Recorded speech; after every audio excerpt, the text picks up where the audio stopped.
ओम नमो भगवते वासुदेवाय नमः। प्रिय भक्तों, आज की कथा में आप जानेंगे कि कैसे भगवान कृष्ण ने रानी सत्यभामा, सुदर्शन चक्र और गरुड़ का अभिमान चूर किया।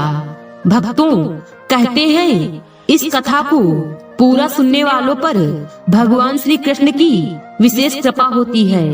इसलिए आप इस कथा को पूर्ण भाव और निष्ठा के साथ पूरा अंत तक जरूर सुने और भगवान श्री कृष्ण का आशीर्वाद और उनकी कृपा प्राप्त करें। तो चलिए भक्तों, कथा को प्रारंभ करते हैं। भक्तों, श्री कृष्ण भगवान द्वारका में रानी सत्यभामा के साथ सिंहासन पर विराजमान थे। निकट ही गरुड़ और सुदर्शन चक्र भी बैठे हुए थे। तीनों के चेहरे पर दिव्य तेज झलक रहा था। बातों ही बातों में रानी सत्यभामा ने श्री कृष्ण से पूछा कि हे प्रभु, आपने त्रेता युग में राम के रूप में अवतार लिया था। सीता आपकी पत्नी थी, क्या वे मुझसे भी ज्यादा सुंदर थी? द्वारिकाधीश समझ गए कि सत्यभामा को अपने रूप का अभिमान हो गया है। तभी गरुड़ ने कहा कि भगवान, क्या दुनिया में मुझसे भी ज्यादा तेज गति से कोई उड़ सकता है? इधर सुदर्शन चक्र से भी रहा नहीं गया और वे भी कह उठे कि भगवान, मैंने बड़े बड़े युद्धों में आपको विजय श्री दिलवाई है। क्या संसार में मुझसे भी शक्तिशाली कोई है? भगवान मन ही मन मुस्कुरा रहे थे। वे जान रहे थे कि उनके इन तीनों भक्तों को अहंकार हो गया है और इनका अहंकार नष्ट करने का समय आ गया है। ऐसा सोचकर उन्होंने गरुड़ से कहा कि हे गरुड़, तुम हनुमान के पास जाओ और कहना कि भगवान राम माता सीता के साथ उनकी प्रतीक्षा कर रहे हैं। गरुड़ भगवान की आज्ञा लेकर हनुमान को लाने चले गए।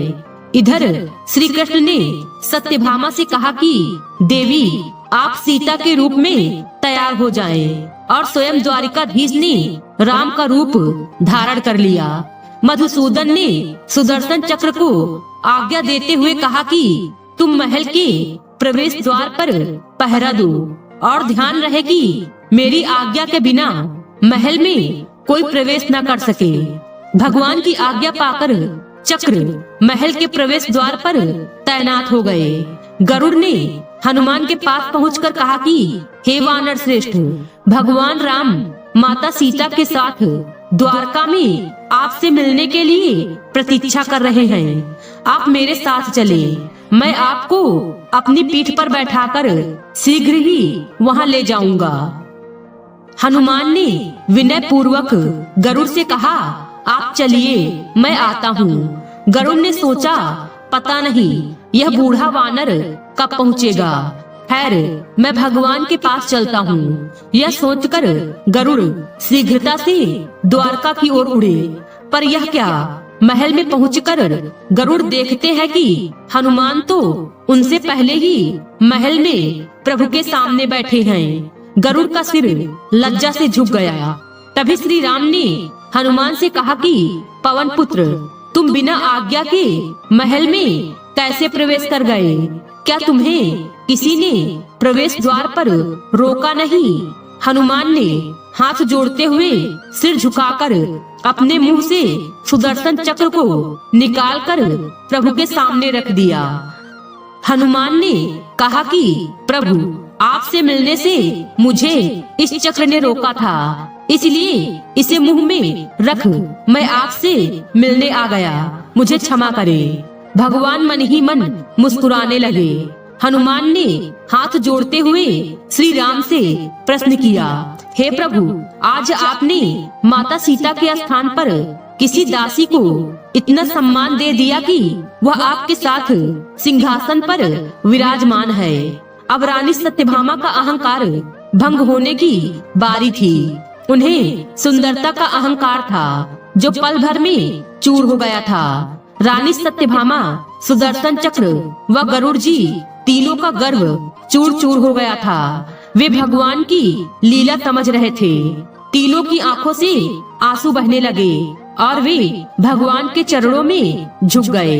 अद्भुत लीला है प्रभु की। अपने भक्तों के अहंकार को अपने भक्त द्वारा ही दूर किया उन्होंने। भक्तों, इस कहानी से हमें यही सीख मिलती है कि जीवन में कभी भी अहंकार नहीं करना चाहिए।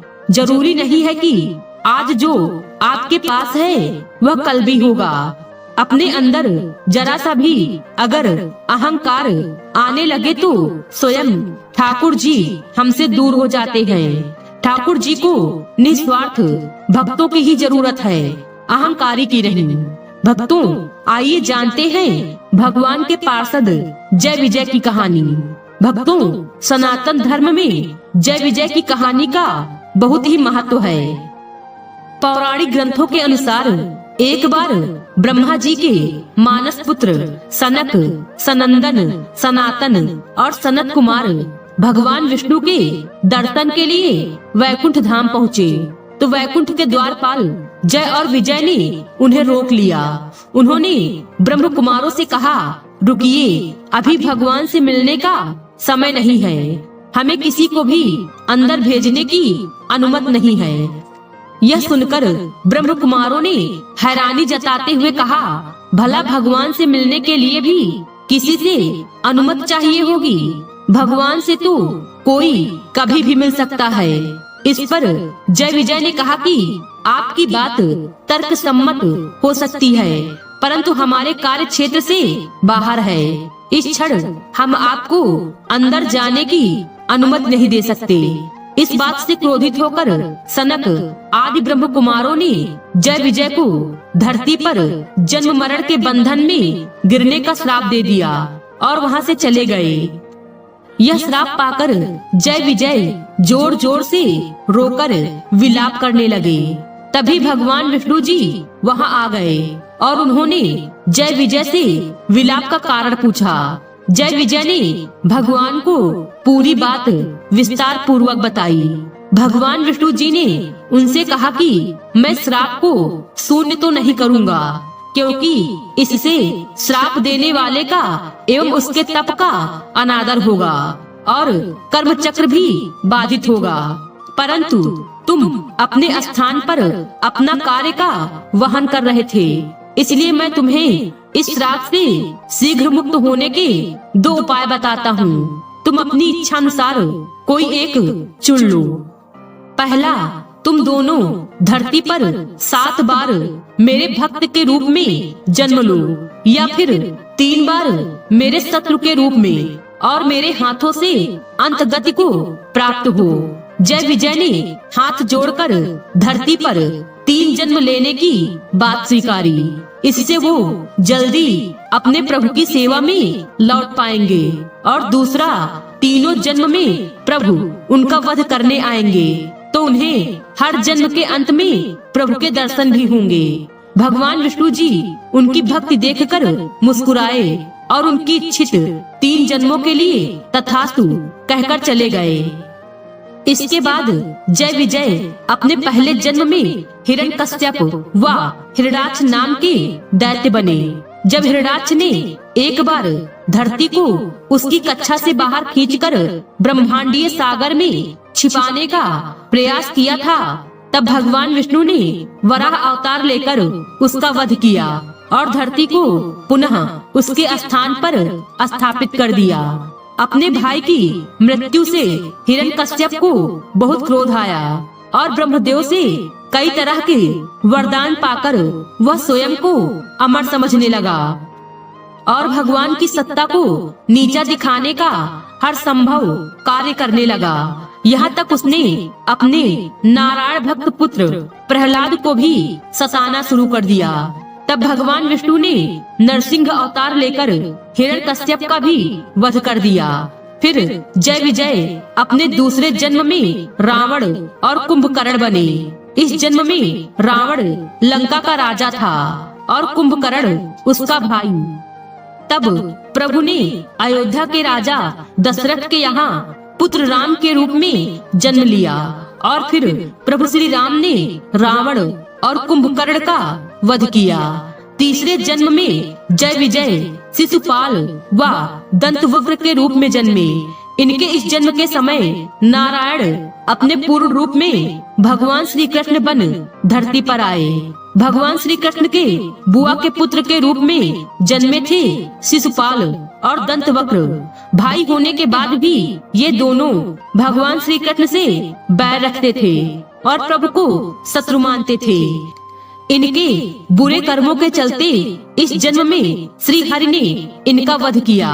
इस प्रकार ये दोनों 3 जन्मों तक प्रभु के शत्रु के रूप में जन्मे और प्रभु के हाथों मुक्ति के बाद वे पुनः जय विजय के रूप में वैकुंठ लोक लौट आए।